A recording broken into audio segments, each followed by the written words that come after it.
Hello everyone, this is Mumbo here, welcome back, and today we're going to take a look at a build that has been featured in pretty much every single spy film ever made. Of course I'm talking about the missile silo, and I have to say, this really does appeal to my James Bond side, and you guys know that I love my James Bond style builds, and this one here is pretty tip-top, so let's take a closer look.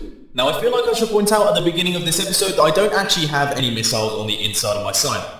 Now there are two reasons for this, the first one being we're mostly going to be taking a look at all of the redstone up at the top, and the missile isn't particularly necessary, but the main reason is I didn't really fancy being investigated by the government by claiming I've got a large amount of firepower. But anyway, if we just head down here and flick this lever, as you can see, our missile silo opens up in a really cool and symmetrical opening sequence.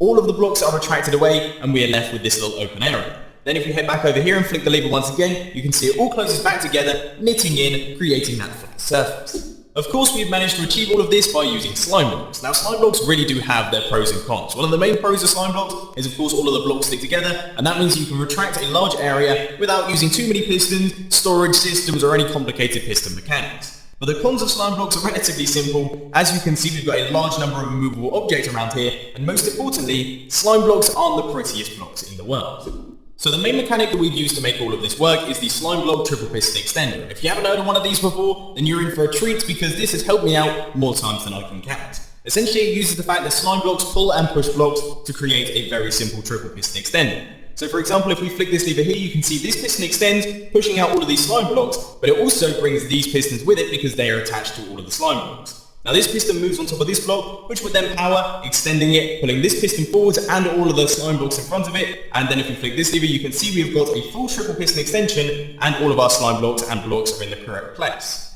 Now if we retract this piston here, you can see it retract partially, then this one here retracts all of the slime blocks and this piston, and finally when we retract this one, it is fully retracted. We've had the full triple piston extension and retraction with very little complicated redstone.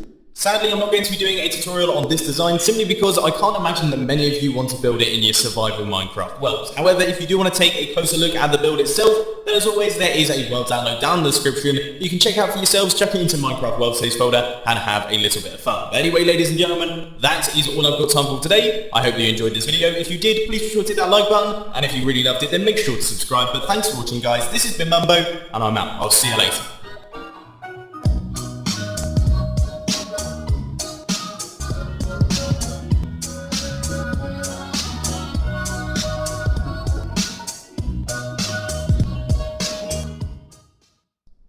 For the first time in a very long time, I'm now recording a clip that is going to be going right at the very end of the video after the outro to say that my original idea for this design was that I was going to be turning it into a mob spawn. And you can see that I've built all of that there. We've got the multiple layers. The idea is that the layers will retract back and all of the mobs will fall through. But sadly, for some reason, not many mobs spawn in the design. Now if anyone could tell me why this is, can you let me know down in the comment section, and maybe if the solution works, you'll be able to see this baby at some point on the Mumbo Jumbo channel.